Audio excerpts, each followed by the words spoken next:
just wonderful. We had a little trinity there of Corner Shop first there with Candyman, Harry with Medicine, and the White Stripes and I'm Bound to Pack It Up. That was what I needed to wake me up. Shake a bit of sleep out of my head. Right, okay, well, tonight's show, first of all, it's Freeman Jack on TNS Radio and Scottish Sovereigns on the Land.ning.com. Broadcasting to the world, it would seem, by the spread of our listenership. I've had an incredible week, a real absolute corker of a week. Have had the opportunity to help so many people in so many different ways. It's really been quite remarkable, and the kind of compound effect of all of that support that I've been able to offer to other people in their predicaments has just so elevated my mood. Helping people is just so therapeutic, and that's kind of one of the topics of tonight's show. First of all, I'd like to kind of tippy-toe around the subject of marital split-up and what to do about the kids. This is a subject that again came to the fore with certain things that I've been doing this week, and a listener that I've been trying to work with, a friend of a friend. Bloody lights I always get. And they essentially have found themselves amid an acrimonious split. This is, as we all know, a very common experience for a lot of people these days. And certainly I have had my own dealings with acrimonious ex-partners, and especially including the children's courts and the involvement of the likes of social services. Fortunately, I never actually came under the investigation of social services, so I'm afraid their kind of modus operandi, once they engage with the subject, I can't really speak on with any great experience. Certainly, the range of social services professionality that I have directly heard of from the people that contact me have ranged from acceptable to extraordinarily poor. I do wish that the person that I've been working with this week had got in touch with me, or perhaps prompted me a little sterner that this social services visit was going to happen today, because one of the things that I would definitely have recommended would have been to have had a notepad and pen handy and just simply make sort of contemporaneous notes to essentially keep the social worker on their toes, really, just to make sure that they're engaged professionally with the situation. And that you by that simple act of making notes, it's a meme. It's something that we can actually utilise. It's the old clipboard and yellow jacket syndrome, where if you walk into any given car park on any given day with a day-glow jacket and a clipboard in your hand, you can get people to do extraordinary things by just simply telling them to go and do them. This kind of automated response to authority is very much programmed in, and I would suggest that with the poor levels of training and staffing amongst social services these days, that the social workers that you're likely to have visiting you are probably clinging onto their jobs by their fingernails, or at least feel like that continually. So the first thing to do is to engage them professionally. Politeness, cordiality is of course always prudent when dealing with agencies that can quite literally cause you harm. It's a bit like poking a tiger, you know what I mean? Not something that one does wisely. Cordiality with these kind of agencies always goes a long way. Contemporaneous notes will help to engage their levels of professionality and will also empower you. Now, this may sound like a very simple little act, but it really is an incredibly empowering thing to be taking notes, and especially if events are happening too quickly for you to make adequate notes on, to slow the proceedings down, that you might make your notes more adequately. It gives you a degree of control over the flow of the events, and especially seeing as these sort of events usually happen within the boundaries of your own house. These people come in, and because of their officious nature and because of their stress of their workload, they will essentially try to make the meeting run to their agenda. Now, it's very important that you don't prevent this, but it's also very important that you don't allow this to steamroller through your life and mess up, mess up your ability to access your own children. So contemporaneous notes again puts this degree of power back into your hands. Not an overt offensive power. It gives you a defensive embattlement power, whereby if the proceedings are going less to your liking, you can use the excuse of the number of notes that you want to make as thinking time. They don't know how quickly you write. So this is a good place to consider what you say next, and this is something that this is really very much key to this, is the language that we use. That if we greet authority figures and use the same language that we would use with our friends, while it may seem a lot more natural a way to speak, it will establish a unprofessionality into the exchange that may well spill over into the outcome of that exchange. If it's obviously if it's social services, then the outcome of the exchange is whether or not you remain with access to your children, or if that access has some sort of boundaries placed upon it. I'll tell you what, just before we go any further with this, I just want to read you this out. Somebody sent me this during the week, and I think this is particularly prudent. This is from I don't know which newspaper it's from, but it's an American newspaper. Minnesota judge has 200 blunt words for divorcing parents, by Judge Michael Haas, 2001. Your children have come into this world because of the two of you. Perhaps you two made lousy choices as to whom you decided to be the other parent. If so, that is your problem and your fault.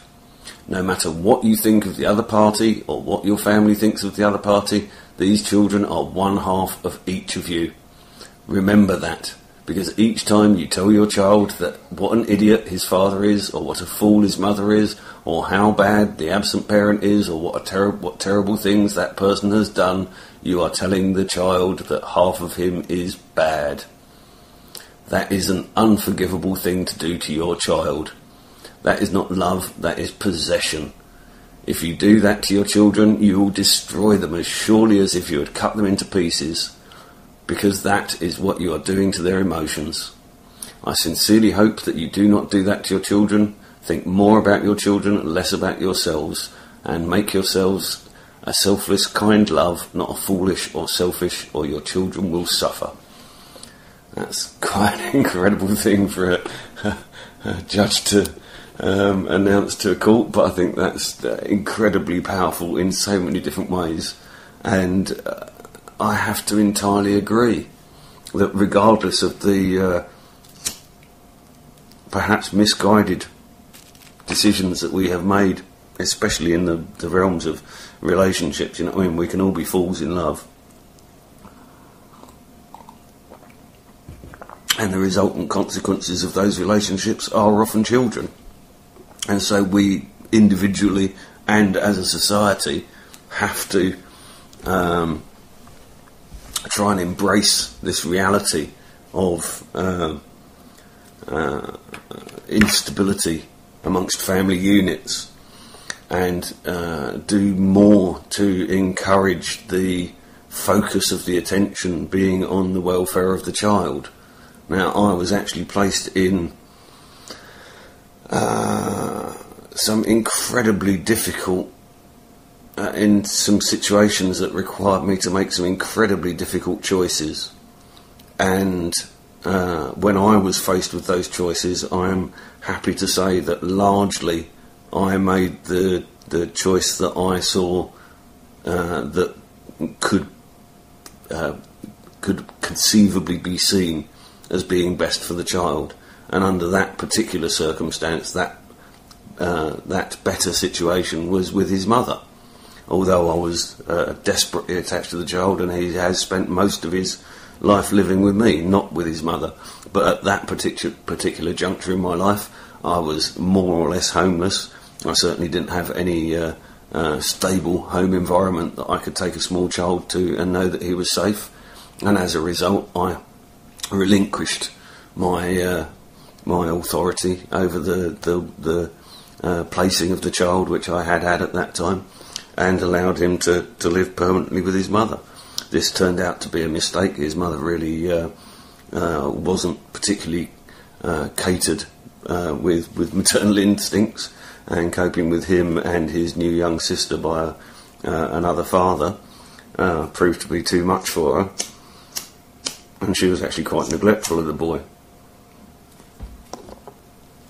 Fortunately, during this period, I maintained full contact, even though, like I said, this split was fairly acrimonious, and that maintenance was often fraught with bad feeling. That I did my very best to kind of remain firmly on the fence over all issues surrounding myself and the mother's ability to be able to get on with each other, and everything had to be shelved for the emotional comfort, the emotional security of the poor thing caught up in between our distress, our son that we'd created between us. And fortunately, when it came to light, the level of neglect that the boy was suffering with his mother, we were fortunate enough to be able to gain the agreement of the mother that she really wasn't coping, and that having established my own settled household now with the twins having arrived, that essentially I could now offer that which wasn't available through me before. And I accepted the full-time care of the boy, and access reversed to her seeing him at weekends and school holidays. Unfortunately, due to distance, this was often not as frequent as it may have been, and due to various circumstances over the years, her relationship with the boy essentially dwindled to nothing, to the point now where he very rarely sees or has contact with her. He's a grown man now, so he can make his own mind up where he goes and what he does. Not that he couldn't do beforehand, but certainly I have always encouraged him to maintain at least a serviceable relationship with his birth mother, as I think these relationships are important to us. I mean, one of the reasons why I feel so very equipped to talk broadly on this subject was because I was also the result of a broken home. My father left home when I was 6 years old, more or less on the turn of a pin. So one day I have a live-in loving father in a fairly large, reasonably comfortable family, and I literally sort of come home from school one night and he is no longer coming home anymore. And I literally didn't see him again from that day until I was, I think I was 19 years old. I greeted him on the doorstep of my sister's house on the eve of her wake when she'd died. Very odd experience. I've gone and seen him a few times since, but largely he's too sodden with alcohol to make any grave inroads on restoring any relationship or friendship with him. Like many alcoholics, rather too self-obsessed, really.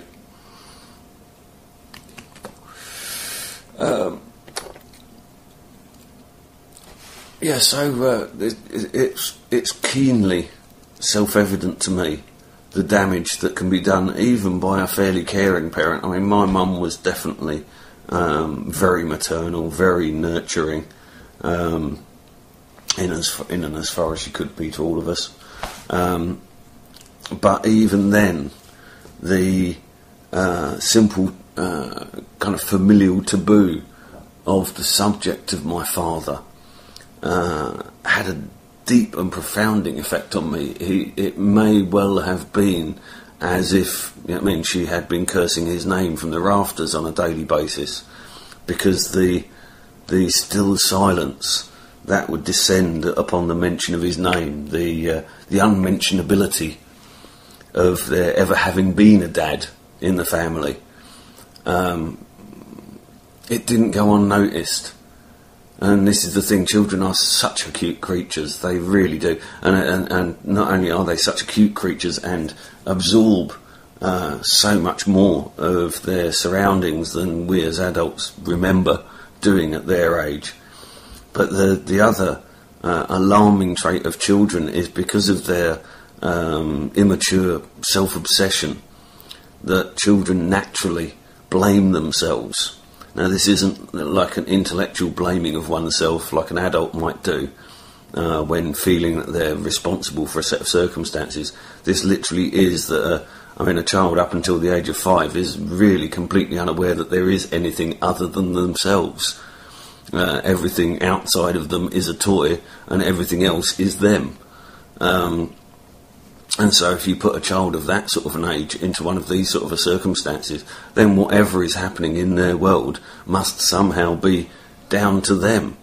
I don't remember thinking it myself, but I know of many children who have become entirely convinced that their average child naughtiness is what has driven, mummy and daddy apart, because simply, a child being naughty is often the critical mass that breaches a fragile relationship.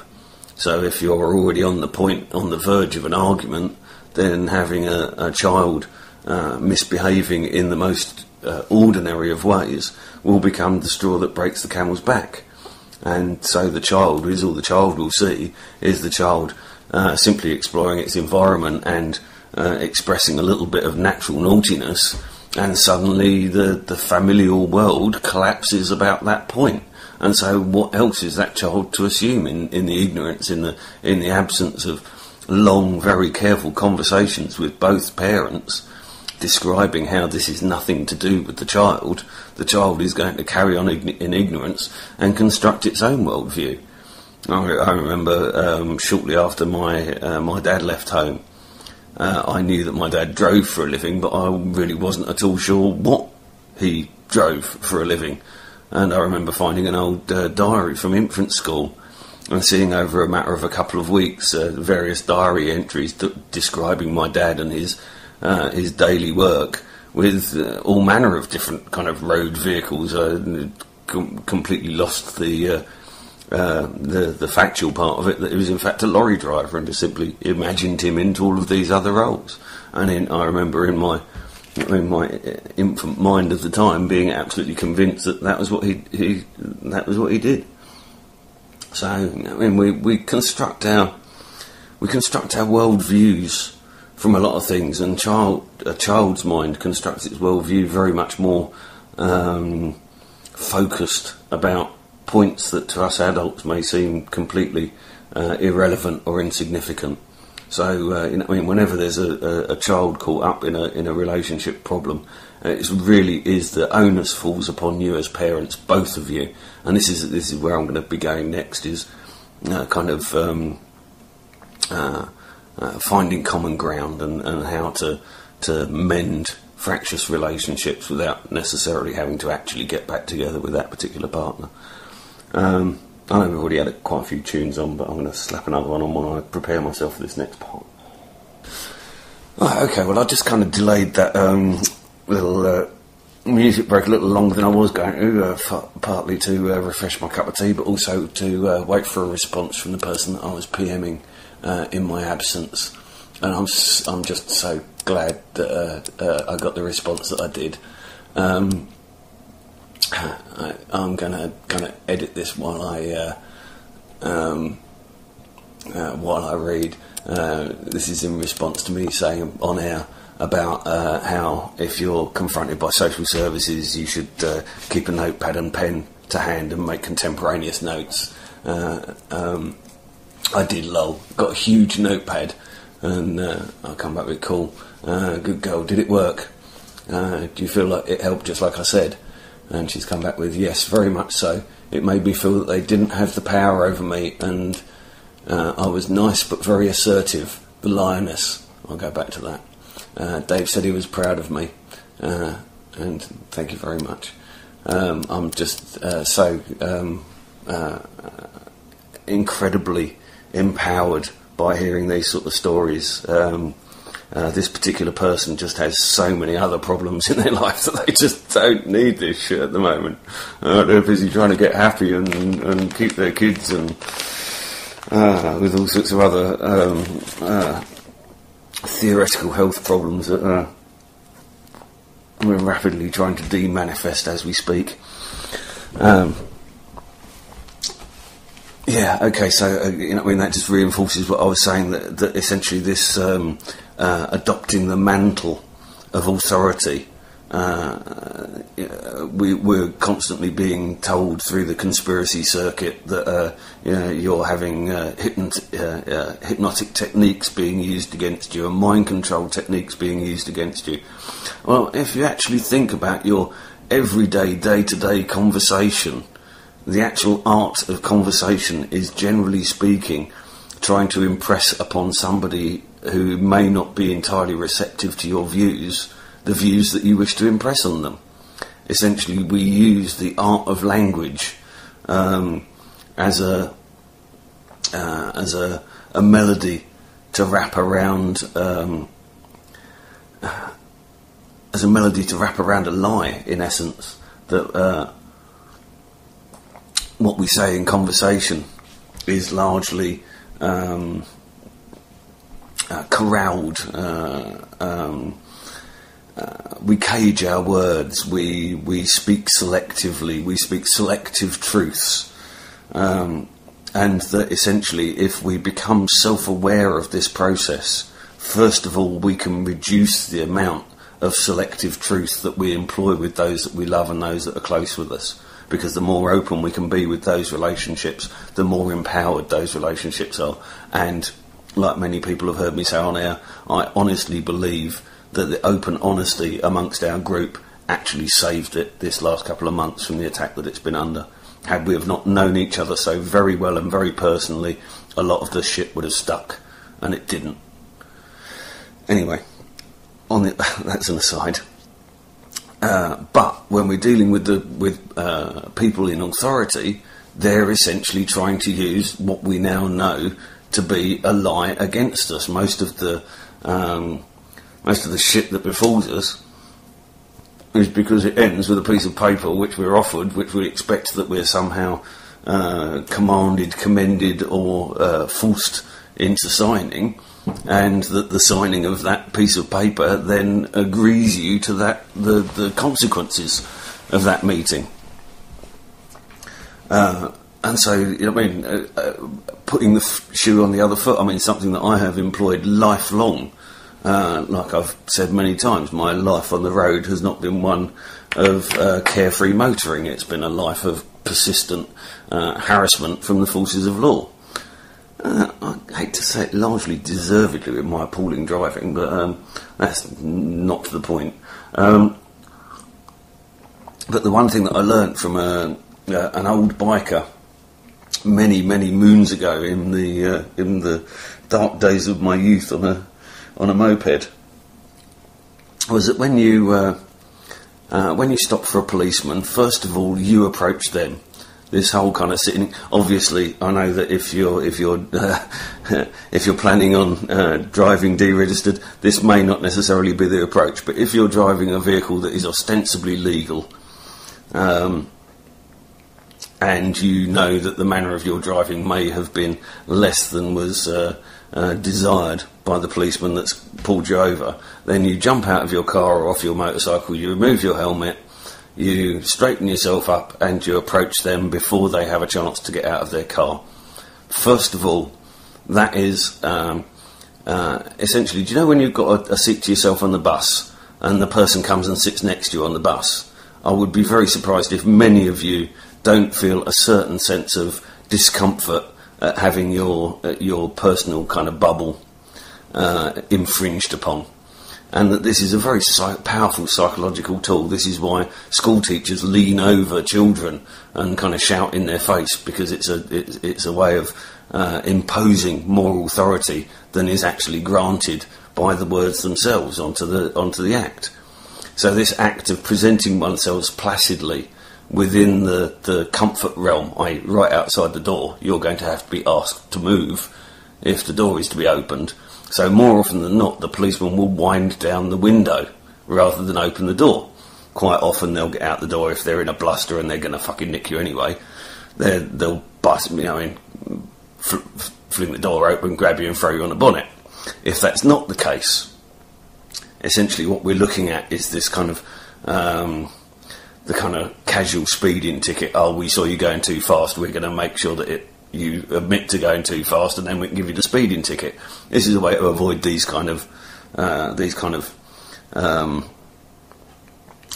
incidents. And essentially, by taking this position by the door, if you can get them to wind down the window straight away, you've just been told they've accepted your imposed authority over this situation.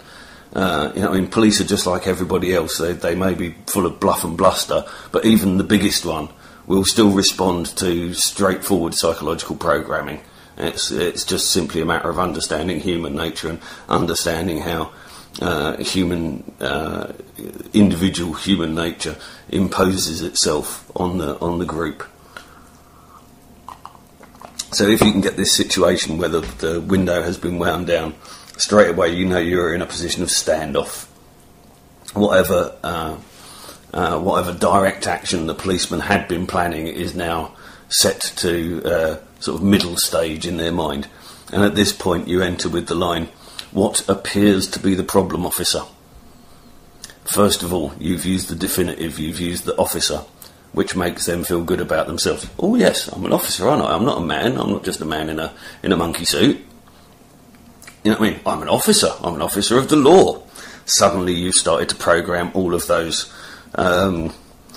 personality features, personality traits that accommodate the actor thinking he's a policeman. Then, of course, you've got what seems to be the problem, what appears to be the problem. Straight away, you're now suggesting that you saw no problem, that you saw no offence, that you are not aware of any crime having been committed. And now, instead of straight away the officer knowing that he's got an immediate admission of error, he's got to somehow now say that he's got proof of that error. And if he hasn't, been following you for a certain distance at a certain speed, or if he hasn't got you on his onboard camera, then really at this point they say, well, we saw you driving a bit quick, can you slow down a bit on your way? And you tug your forelock 3 times and curtsy nicely and go back to your car and piss off. Obviously there's lots of other outcomes but you understand the concept that essentially the use of language and the use of the kind of concepts of NLP are much more easy to grasp than all of this bloody hand gestures, and we all know how our behaviour and our words impact on each other, and if we become very self-aware of that impact and very self-aware of our ability to alter the impact of those words on a particular circumstance, then suddenly we have the power put back into our hands. And like I say, contemporaneous notes with all of these authority figures, all of these little Hitlers, essentially they get away with what they do because they get away unrecorded. The majority of what all of us are so incensed by is in fact completely illegal, if not unlawful, and that the perpetrators of it, generally speaking, don't even know that what they're doing is particularly wrong. They may have a kind of general feeling that this isn't quite right somehow, but they're not necessarily equipped with the data to be able to interpret the circumstances. And so in the ignorance of that understanding, you can actually work on that ignorance. That essentially somebody who is ignorant is drawn to their ignorance of a particular circumstance will be placed within the ignorance mindset. And having placed somebody into an ignorance mindset, it's incredibly straightforward to take command of that situation and to become the voice of authority, because this other person has already stepped away from authority when they've accommodated their own ignorance.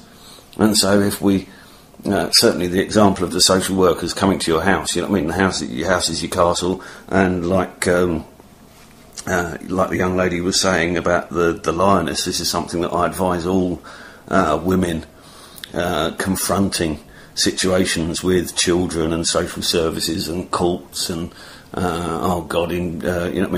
injections and all of this sort of mean and nasty stuff, is that essentially every woman carries within them kind of like the soul of a lioness, or certainly all the ones that I know with children, and they will quite literally kill for their cubs. Men just don't understand this. Men have never kind of experienced this emotion. We'll all say, oh yeah, of course I'll die for my children, but we have no idea what that feels like to literally be able to pick up a knife without thinking about it when there's merely the hint of a threat of your children. And I know many women who have, you know what I mean, responded to situations in that kind of a way. It's instinctive, and if you visualise that role, if you visualise, again, we're all actors playing a role. If you visualise that role of lioness, that suddenly your perspective of your children, these beloved cubs for which you will kill or die, become paramount. And like I suggested to this particular person, that the lioness will bow and scrape to a dominant lion in an area that's not the father of her children, because she knows that if she ruffles his feathers too much, he may well just kill her children. So this isn't always necessarily an offensive stance to take. The lioness will quite happily do whatever has to be done to protect those children, not only just kill or die, but also bow and scrape if it's for the benefit and the longevity and the health and the safety for her cubs. And this is, you know what I mean, this is in human nature as well, absolutely 100%. Right, the subject I was actually going to move on to was conciliation, and this is something that's key to this whole situation of marital separation, is that we get very caught up within the notions of romantic love and of the notions of acrimonious separation, and often become very blind to what may be, you know what I mean, self-evident to somebody that's not quite got their nose so close to the situation. In any sort of a heightened state of emotion, especially one that contains a certain amount of anxiety, we're essentially dealing with fight or flight emotions here, and so the tendency is either to run headlong away from a situation, which is why we see so many absentee fathers, because in the absence of that kind of lioness and her cubs direct connection with the children, that the threatening situation of this tumult of emotions will lead them to flee the nest, to basically run away, and then, having done so, be intellectually incapable of dealing with the guilt that accompanies that running away, and not be able to face remaking those connections. And again, this is something that I have direct experience of, not so much running away, but I certainly dropped out of my son's life for a few weeks when he was very young, without leaving any word, because I had essentially, you know what I mean, during a period of homelessness, had entered into such a phase of depression and drink and alcohol abuse that I simply saw myself as useless in my son's life. and was able to justify my absence for a significant number of weeks, until one day I managed to sober up, and the kind words of a friend managed to kind of talk me around, and regardless of my situation, I reinstated contact and maintained it from that day forward. But this is possibly why I'm able to help a lot of people directly if they want to come to me. This is something that I know Vin encouraged me to promote to you guys out there, and certainly I've got no problem with it. Keep forgetting to do it. But if you're listening to any of my shows, a bit like Channel 4, if any of the issues in tonight's programme have affected you, please call this number. Well, if any of the issues in any of my broadcasts affect you, and you feel that you either need some help with a similar sort of issue, or have something that you think that I may be able to offer some kind of insight on. Obviously, I'm not a qualified counsellor in any sense, but I have experience of mental health problems, of the issues around caring, and of terminal care treatments, marital breakups, drug addiction, you name it. I doubt if there's an issue that raises its head in the majority of households that I haven't had some significant experience either directly or indirectly with. Another thing that I counsel a lot of people through is the recovery from childhood abuse and trauma, and certainly that's something that I'm doing my best to spread my influence with, because it seems to be relatively successful, my sort of intellectual approach to the subject, and certainly I've been having the most rewarding responses from some of the people that I've been working with for significant periods of time now, and I've seen, families reunited, fathers and sons reunited on a deathbed after a lifelong kind of separation, and the results, the resultant consequence on these people's psychological well-being and their emotional well-being and just their life and livelihood have just been remarkable, really quite remarkable. So I must encourage anybody that feels that they need a bit of support, that feel that maybe I could offer some sort of guidance in the situation they find themselves in, to feel absolutely free to contact me. You can Skype me if you've got a computer and Skype. That's free-manjack, all lowercase, free-manjack, that's free-manjack. I know it's awful, please. Or you can get me at info, I-N-F-O, at welfare, that's W-E-L-L-F-A-I-R,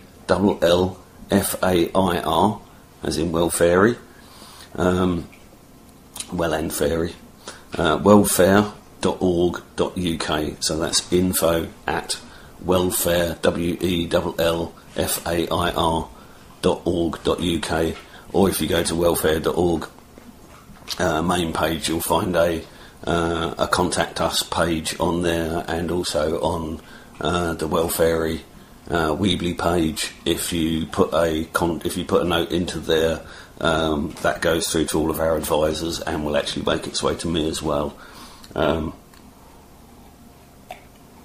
So plenty of ways you can get hold of us. Obviously, I'm always lurking around here on the chat on TNS, so if you see my name in the chat box, you can PM me and I'll reiterate all of those details. We are actually considering whether or not to buy a Skype telephone number for the welfare service. It's going to cost us about 45 quid a year. We're not sure whether or not we can cater for that expense in our current budget, but certainly it's on the cards, hopefully, that we will have a number that people will actually be able to contact us directly when when shit happens. So okay, so conciliation and arbitration. One of the main problems in an acrimonious split becomes the emotional states of the two parts of the separated couple, and that this is often quite intransient. This is often quite impossible to separate from the situation itself, or apparently impossible to separate from the situation itself. And from my own experience and having talked friends through the re-establishing of familial connections, especially with regards to contact and stuff, that this advice seems to have gone a long way in their terms and certainly helped me in mine, that largely one must draw a line under the past in order to be able to move forward. Everything that has gone before, good, bad, or indifferent, must be completely forgotten, or at least allowed to fall into a place where it doesn't enter into where it can't enter into the discussion of current events. You know what I mean? It may be impossible to avoid occasionally, you know what I mean, falling out over some previous event once contact has been restored, and you find yourselves once more presented with frequent visits or frequent face-to-face meetings with an acrimonious ex. But by way of reinstating contact or improving the quality of contact, that largely this has to be driven by one or other of the parties accepting a complete apparent loss of face, a climbing down, a refusal to enter into the conflict,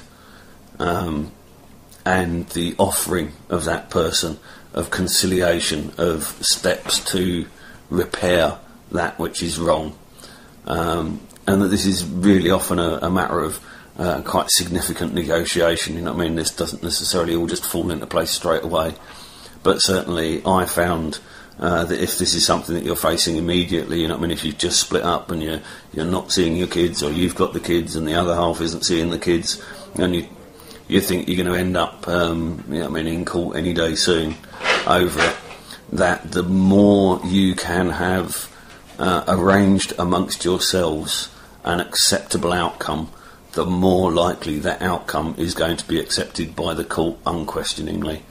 If you, as a couple, before you ever go to court, and bearing in mind it's not too late, even if you've been to court, if that relationship needs to be adjusted, and if it's acrimonious enough that it's going to get taken to court by the other half, so even if you're kind of the mind that, you know, I mean, having a piece of paper from the court is meaningless, if you're dragged into the courts about this and you have to go through this, then again, this whole business of conciliation and arbitration having been done privately among the parents goes a long, long, long way to getting that outcome as being the most likely thing that is awarded by the judge, sort of overlording it over it. It's also the most likely thing to keep the bloody social services out as well, because trust me, there's nothing like an acrimonious split of a couple to get bloody social services sniffing around, and you'll end up losing your kids completely if you've got the slightest, you know what I mean? And if one of you is a heavy drinker, or if there's any drugs, drug abuse in the family, and it really doesn't go hand in hand that either of those things make somebody a bad parent. It obviously means that they're more difficult. You know what I mean? They're more troubled than your average parent, but it really doesn't go that it makes you a bad parent. I mean, I certainly think that I've done a pretty bloody good job of raising my kids, and I've been in enough of a mess on a significant enough number of years of their upbringing.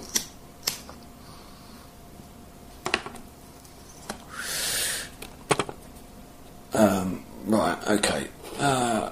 Let's stick another few tunes on. What are we? Just gone 10. Blimey, I'm putting a lot of tunes on tonight.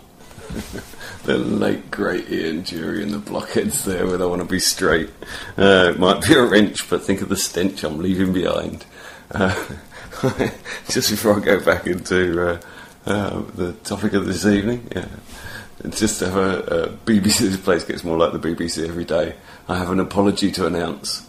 My co-host of last week fears that he may have caused some offence, and so I'd like to offer an official apology from my live mic, and he regrets any offence may have been caused by him erroneously stating that it was Diocletian that was responsible for making human candles out of Christians, when indeed it was actually Nero. We'd like to apologise to any to any emperors by the name of Diocletian, and sincerely apologise for any offence or upset that may have caused. Thank you very much. What the fuck? Where were we?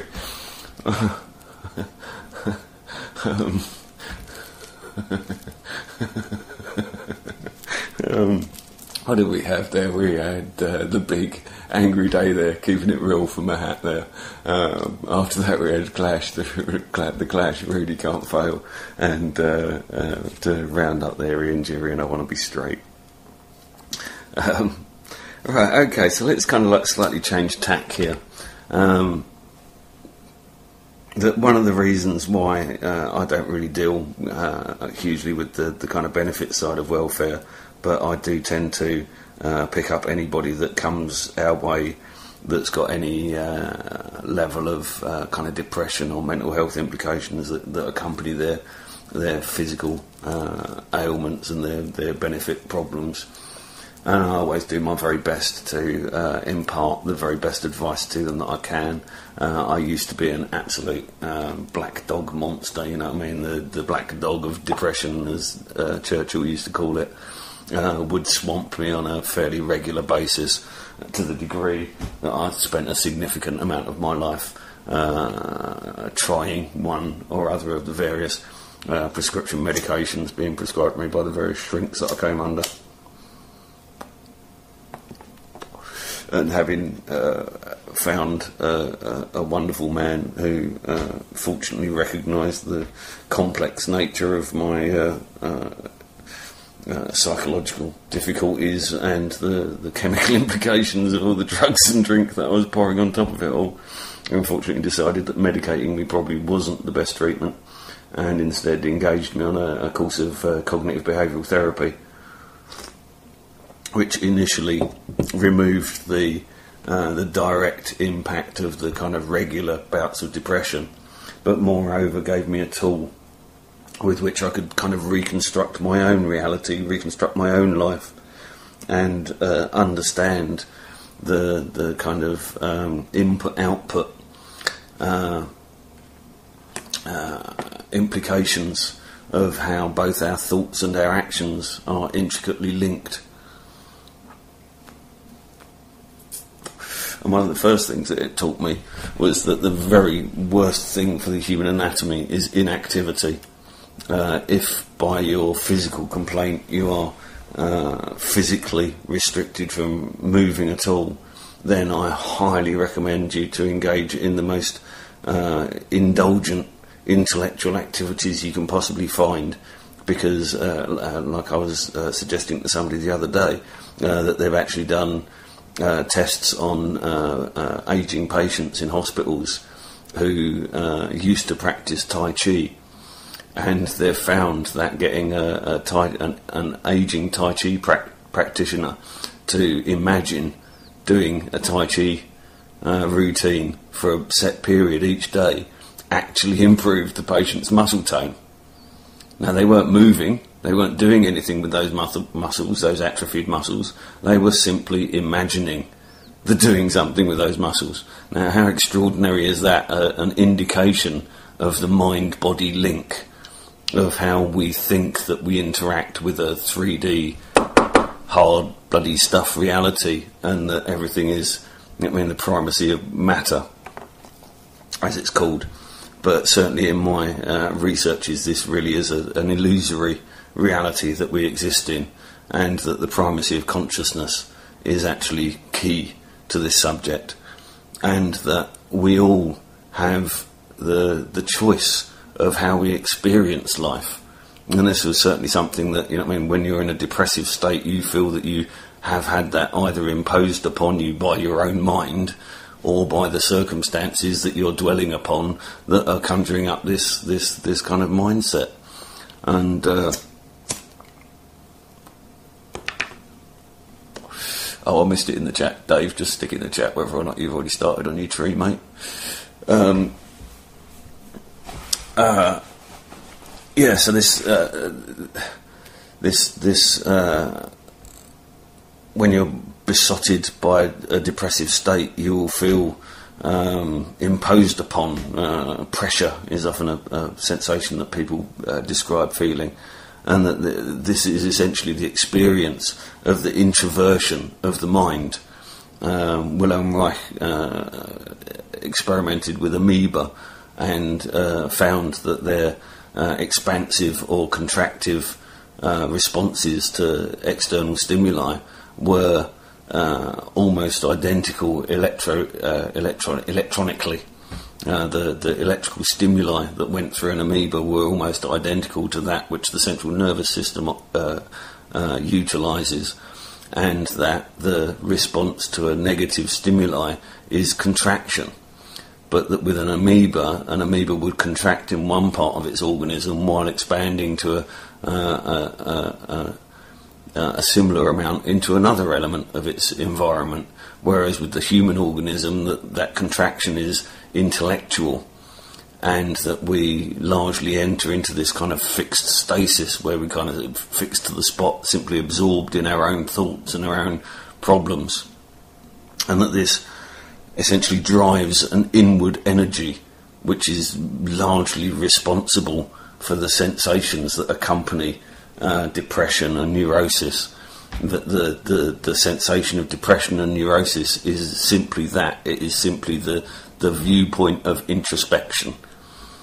And that when we consciously turn our direction of focus outward, if from this darkest place we look out and look to the outside world, to something outside of ourselves, and focus our attention into that external thing, suddenly we find that this kind of like sort of polar magnetic compass within ourselves rotates a bit like, you know what I mean? I don't know, a bit like somebody's taken the magnet away and it's now pointing true north, sort of thing. And you will feel the depression fall off you like you've shrugged off a heavy overcoat or something the moment that your mind turns away from this. And this is essentially what Reich found, was that the physical structure that accommodates good health is one that is outgoing, that is gregarious, active, forthright, that all of these sort of characteristics he managed to scientifically associate with a healthy body and a healthy mind. Essentially, Reich was one of the very few people to first study happy people, happy, healthy people. Freud and the entire Austrian school prior to that had entirely concentrated on the ever finer examining of those people who were already unwell. And Reich realised very early in his career that it was impossible to actually gauge the level of ill health amongst the people that they were seeing with poor mental health without anything to actually be able to compare it to statistically. And so Reich was one of the first ever psychiatrists to actually examine what happiness and healthiness consisted of. And this was one of the things that kind of formulated his later ideas about orgone energy and bioenergetic fields. Was that he literally saw these differences in bioenergetic field being expressed outwardly through these healthy people. That they had a certain radiance about them as well. This is another thing that he noticed. And I mean, we all know the kind of radiant good health that certain people express. And it's quite obvious that what they're doing is they're fulfilling their organic duty, as it were. That this is the point in that we are here to succeed, we are here to thrive, we are here to strive, and in the absence of all of those things, the biological urge is to wither and atrophy. And so if you're not expressing your biological urge, if you're not expressing your biological form with authenticity, then the biology that surrounds you won't support you. It's not designed to. And so the understanding of these simple premises, that positivity isn't some la-di-da concept of, think happy and everything will be great. No, that's not quite what I'm talking about here. What I'm talking about here is the actual nature of biology itself, and that in living at odds with the nature of our biology, we end up with ill health and poor emotional and mental states. So positivity isn't just a concept. It's an actual energetic polarity, and that it's an energetic polarity that it's so polarised that the human psyche is almost incapable of experiencing both simultaneously. So you'll either be in a neurotic phase or an orgastic phase, an outward facing phase. And if you begin to recognise this in yourself, if you begin to recognise your orgastic moments and your neurotic moments in the deepest of your neurosis, if you're able to identify and recognise the nature of that neurosis, like I say, the immediate turning around and the pointing outward of the internal eye, that suddenly that sense of that neurosis, the crushing, overwhelming sensations that accompany psychosis and depression and neurosis, suddenly literally just shrug away. Certainly that's my experience of it. If other people find this difficult, it's very hard for me to really gauge. I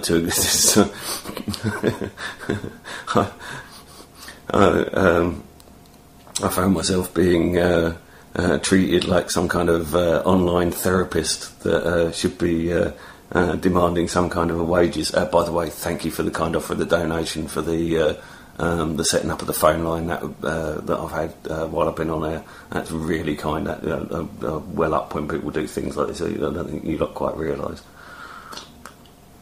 You got to stop doing that to me on air. Send me shit like that when I'm off air. Yeah, don't send me happy messages and nice things when I'm on air, because it just fucks me up. Yeah, I'll get all choked up and I don't know what to do. All right, so this requirement of positivity within the biological function and one's own ability to decide which way the arrow points. I personally still have occasional blue days, and during those blue days I'm able to identify them as blue days and yet not need to change the direction of the kind of emotional compass needle that day. I'm able to embrace the fact that, yeah, shit things have really happened in my life, and occasionally there'll be the odd day when I acknowledge those things, and that's entirely healthy.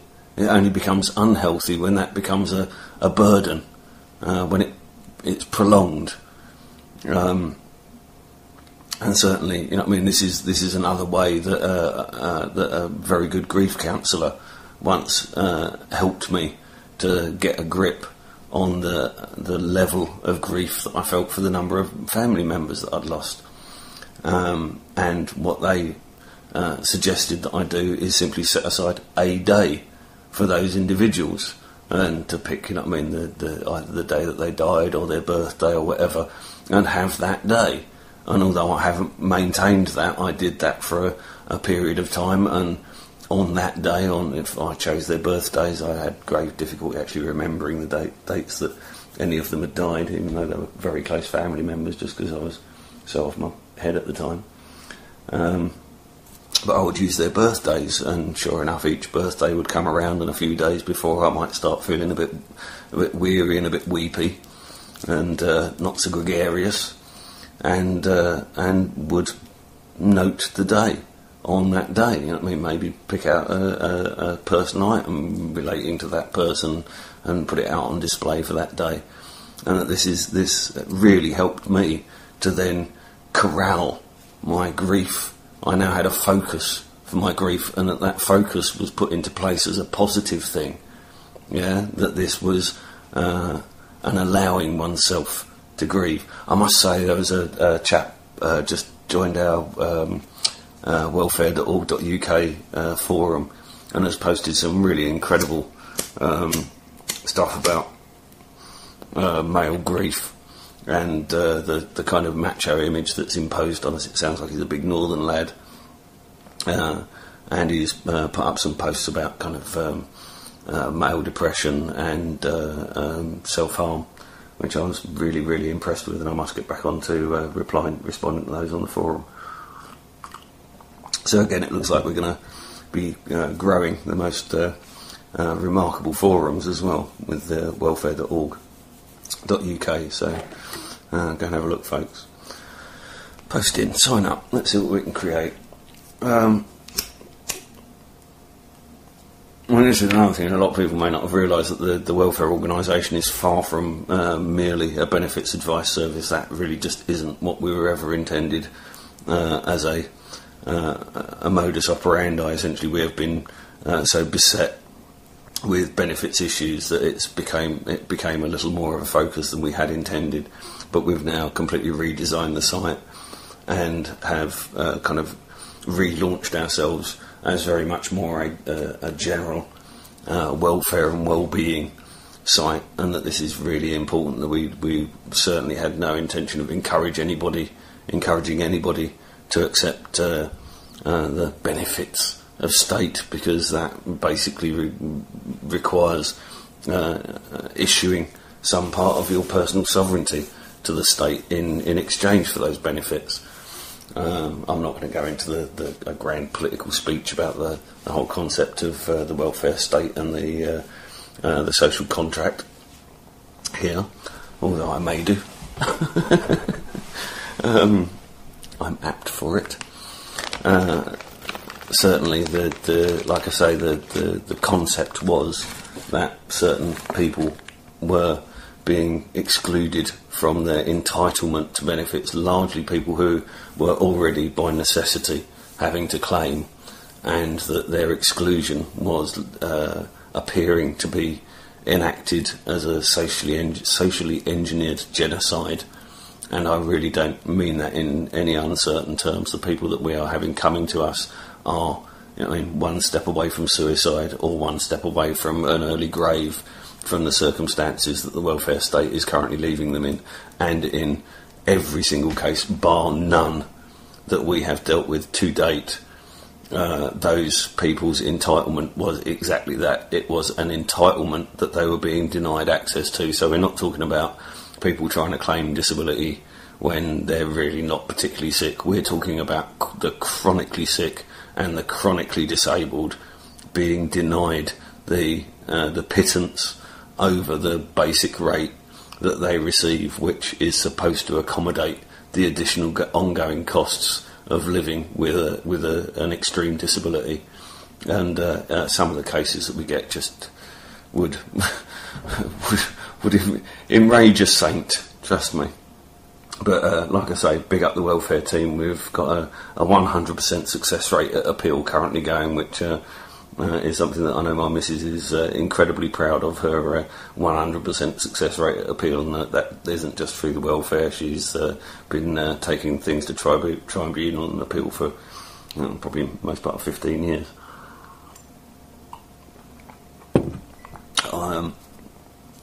And like I say, with a currently running 100% success rate, let's hope we don't put a dent in that by bocking it.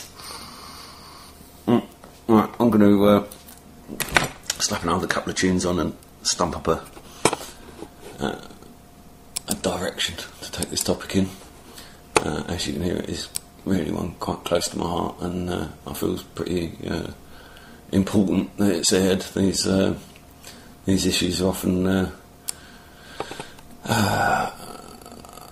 I don't know about unspoken, but they're not oft discussed in ways that, everybody can bring problems to the bloody table, everybody can report how desperately bad everything's getting, but if you're listening to somebody and it's all you're hearing with problems, bloody ignore them, fuck them, frankly. Let's have some solutions, yeah, or demand that if they're going to tell you all their problems, that they describe what they can think of as solutions. Maybe that's where I'll go to. Little steps, baby steps. Yeah, let's go there. After a bit of burning spear. Yeah, I was supposed to be sitting here and musing on where I was going to go with this, but everyone was bloody PMing me. And like I say, if you're going to PM me with things that are going to cheer me up or put a lump in my throat, do it after the show. Because you put me right off my bloody stride. If you've got to say nice things to me, say them off air, just insult me while I'm on air. I feel much more comfortable with that. Only talking to somebody about the kind of infamy that accompanies the position of public speaking, such as web radio host, and it really doesn't sit fucking comfortably on my shoulders at all. If any of you knew me in real life, and you just, I don't know, I'm really not that public a person. I'll quite happily speak to a room of. In fact, that's probably the only way that I bloody cope with this. Is that whenever I'm kind of talking on here, I'm largely talking to like sort of one or two people that I know to be listening, and the rest of you kind of casual. Casual voyeurs in that conversation. I don't mean to do that particularly, but I think that must be some kind of a coping strategy. And I still, after what we're coming up to sort of a year and a half, nearly 2 years now, I still have sleepless nights the night before a show, worrying about what I'm going to bring to the airwaves, and who I'm going to get into an interview, and where I'm going to take the kind of stuff that I'm doing. And I'll spend days and days off air just trawling through material to kind of support or reject whatever thesis I'm following at any given time, whatever thread I'm pursuing. And it's frankly exhausting. And it really is bloody exhausting. I was chatting to young Keelan. I need to G him up and get him back on to getting on to TNS with us. But young Keelan Balderson of Wide Awake Radio, Wide Shut Radio. Sorry, Wide Awake. Freudian slip.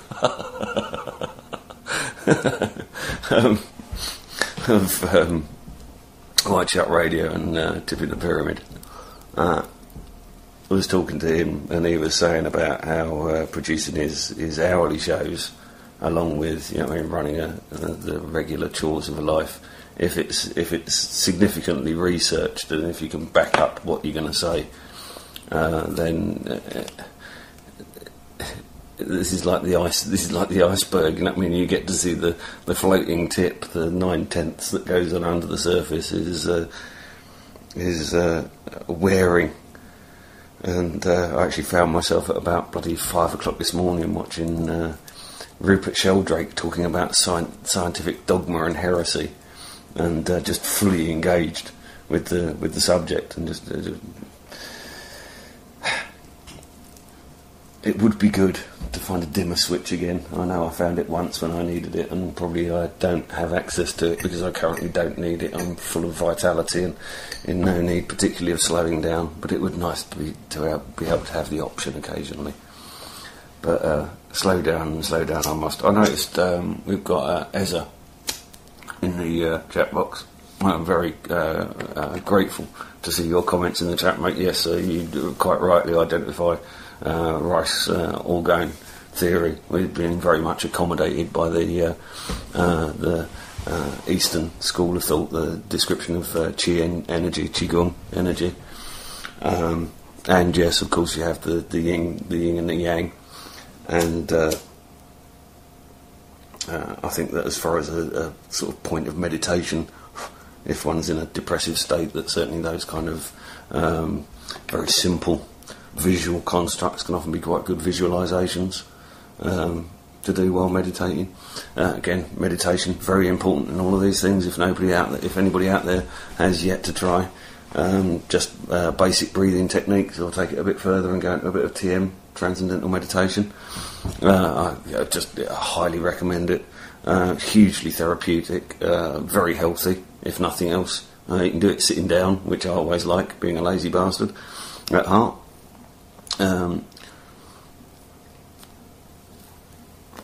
The breathing part of it is a technique that is like any other kind of muscle that you have to kind of exercise and practice to get it right.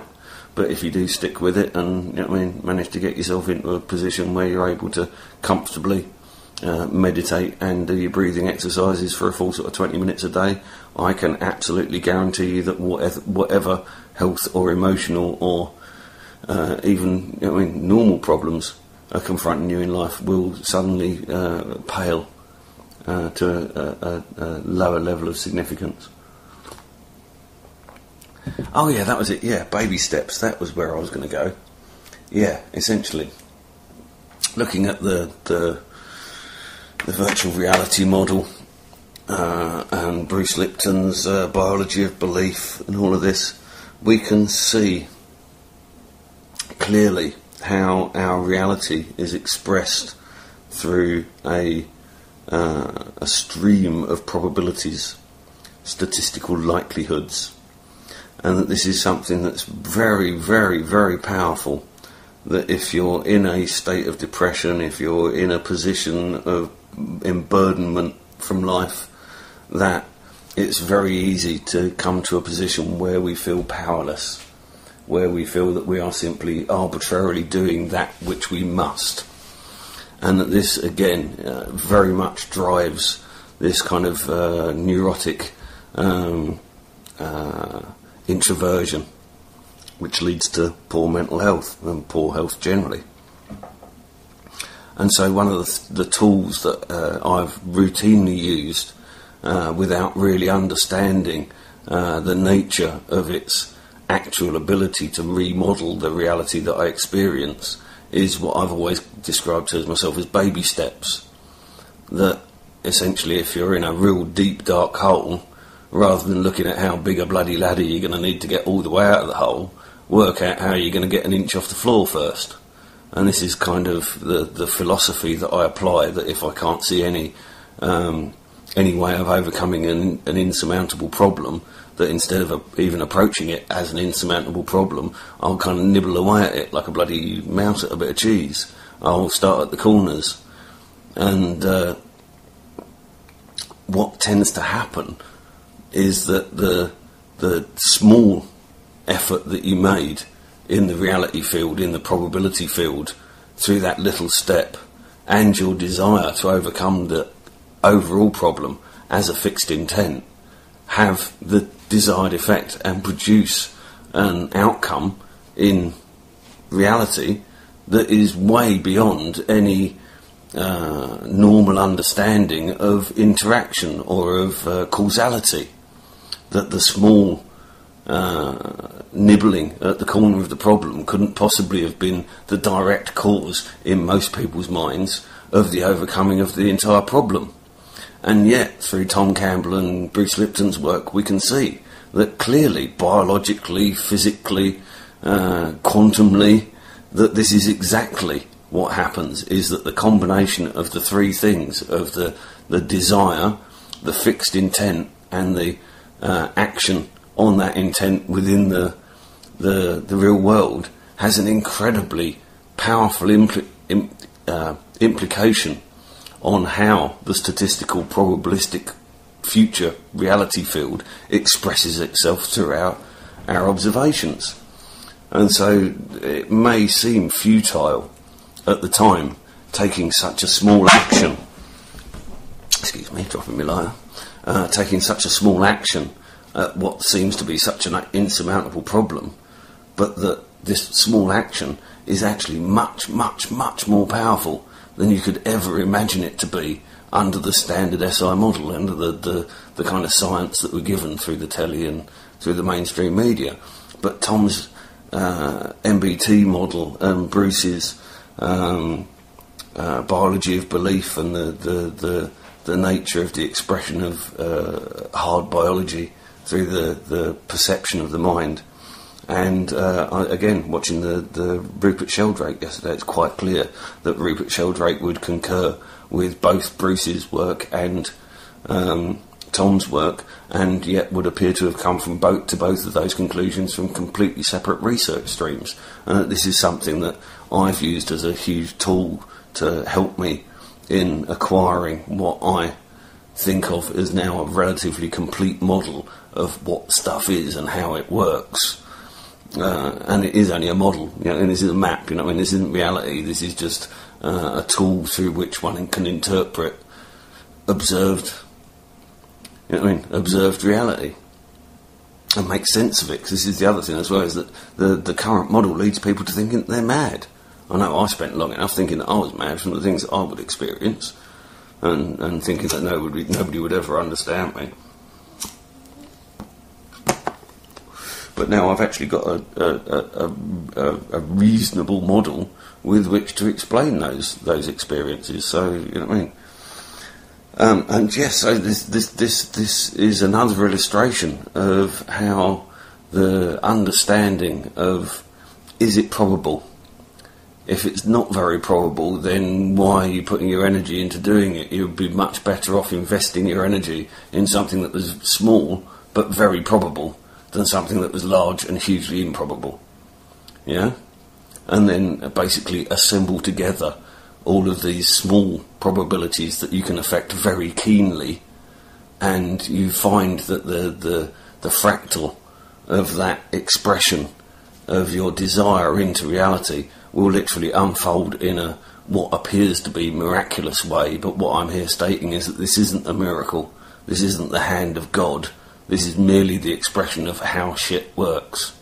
Yeah? And the understanding of how shit works will give us the lever with which we can solve all of the problems that face us. You know, I mean, this whole fucking 2012 thing that's coming up, let's become consciously aware of our own existence and exactly placing that existence exactly where it fits within the matrix of the reality that we perceive to be the reality around us. And for all of my kind of digital virtual reality stuff and reincarnation and all the rest of it, I really have to impress on people that as far as the evidence supports, this is the only ever reality that you, the person that's listening to me, the person that's aware of this conversation, the thing that you think of as you, will ever be here from your birth to your death, regardless of all of the other consequences, is the only incarnation that you will have as you.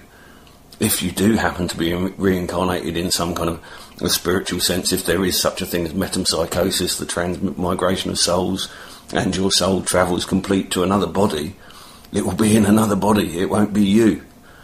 Yeah? And very soon, after being born into that body, you will forget your internal voice, everything that drives your ego and convinces you of who you are as an individual. So, make the bloody most of it, guys. Let's whoop it up, because this is the only fucking chance we've got. This is the only party in town. Like I like to say, this is the only now that's now. Okay? There's lots of other nows, but they're not now. This is the only now. So let's get on with it, guys. Let's make now better. And this is, I mean, perhaps I'll just drift a little bit onto this subject of past, present and future orientation. And this is something I've identified as an issue for some of the people that I've been working with, even with my own son. My son is a chronic hyperactive, and one of the consequences of his hyperactivity is that he literally cannot experience the moment. He is so future oriented that even in the most absorbing of environments, he won't actually be in that environment. He'll be dreaming of what he's doing next, what great thing he's going to be doing in a minute, and completely missing the present pleasures of the now.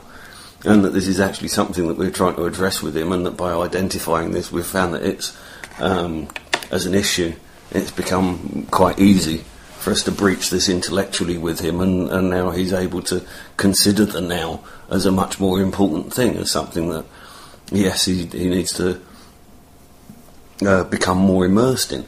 And also, because of his future orientation, he tends to forget the guilt of bad deeds of the past, which are our education in life, and as a result he tends to repeat those maldeeds unintentionally, as most people would learn from the mistakes of their past.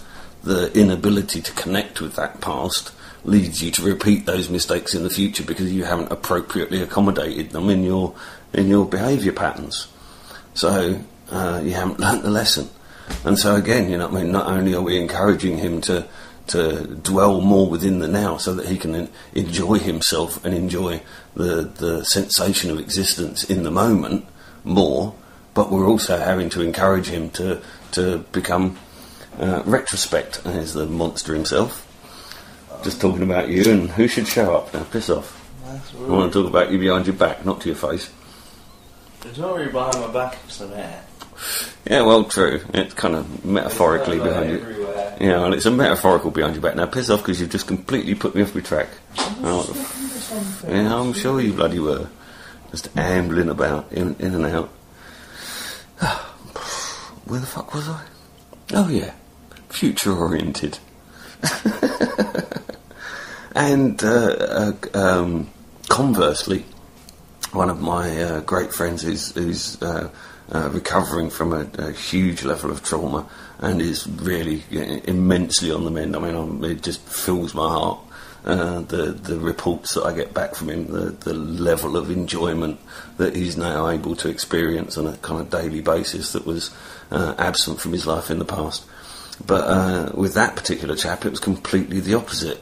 He was entirely historically oriented, and that all of his impressions now had become tainted by the trauma of his childhood and of his past.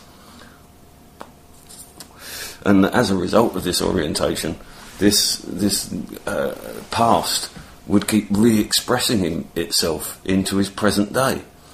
And again, he was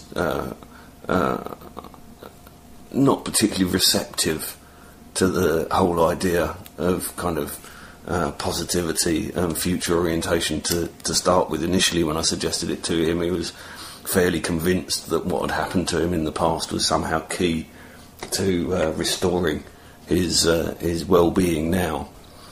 And through the kind of realisation of this kind of trinity of orientation of mind, that I encouraged him to consciously remove himself from his historical orientation, his constant reflections on the past, and to appreciate exactly what he's doing now, which he wasn't doing. He wasn't enjoying what he's doing now, although he had every reason to, because his life really isn't that awful at the moment.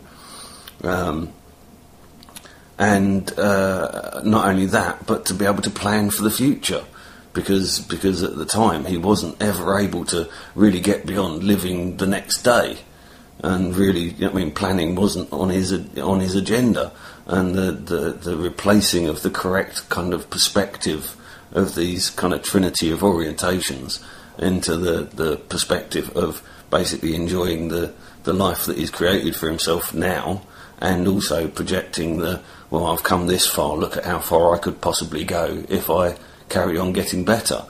And the fact that this has been accommodated by in real terms, getting better on his behalf, that has happened. So again, whether you want to use this model just purely as a pretty model that gives you, a degree of guidance, like like being able to look at a globe and see the picture, the shape of Africa. It's not going to Africa, it's just seeing the shape of it. If you want to consider it like that, or if you want to take this further and actually research kind of Tom Campbell, MBT, and Bruce Lipton and Rupert Sheldrake, and actually look at the hard-nosed science that's driving a lot of this kind of stuff, I would actually suggest to those of you that are open to the concept that this is actually the nearest thing to a description of reality that we have.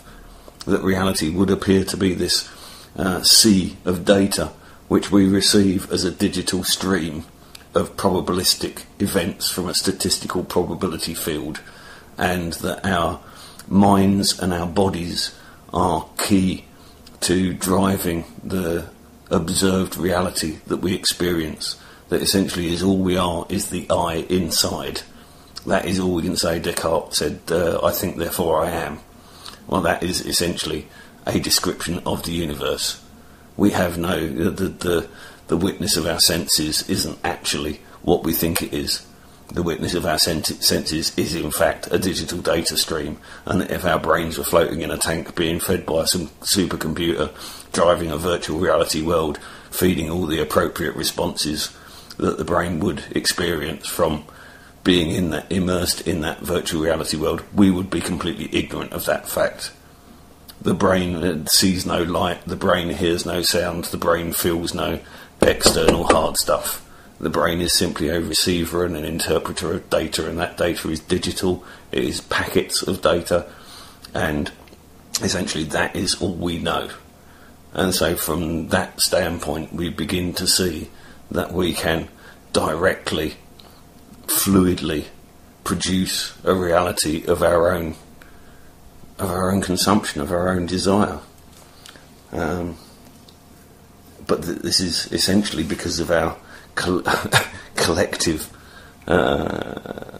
uniqueness, where we are unique individuals who appear to be among a collective of unique individuals, that the subjective reality that we all experience, the agreed reality, is a collective reality.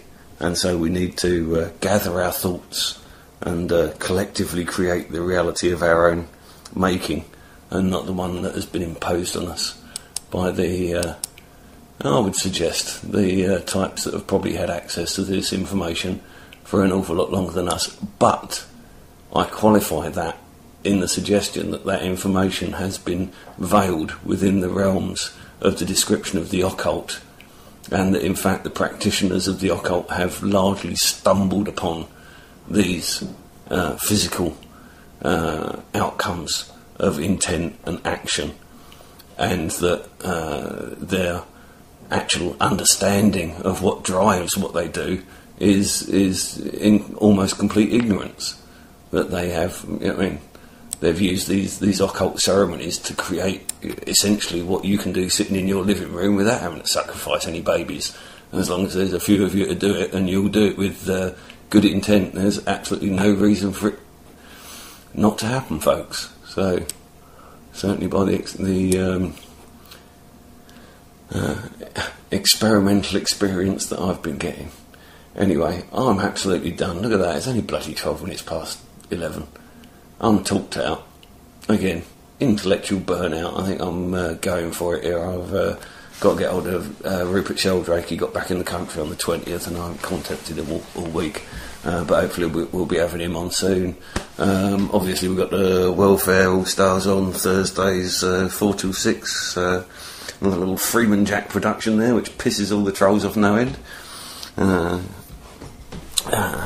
Apparently I'm a supporter of Atos. I saw the collected trolls baiting me with on a Skype room earlier. That's quite entertaining. I don't think Dubs is about tonight, or even if he is, I'm too knackered to go through till 3 AM with tunes. So I'm just going to stack up some tunes now till midnight, and I'll actually see if he might want to run a show on his own. He can miraculously take charge of my computer from the depths of the Black Country, which always freaks me out a little bit, but it's always handy to have at least somebody to operate the computer when I'm away. What should we have? Where's my money? Yeah, okay, let's have a bit of dubstep, and I'll stack up some tunes till the hour. Thanks for listening, folks. I've just had so many really kind messages today, offers of donations to run the welfare phone line. Just you're all coming out of the woodwork, and I just love you all. You're too fucking much. This has been Freeman Jack on TNS Radio and Scottish Sovereigns on the Land. Just sticking it out there and hoping it comes back shiny.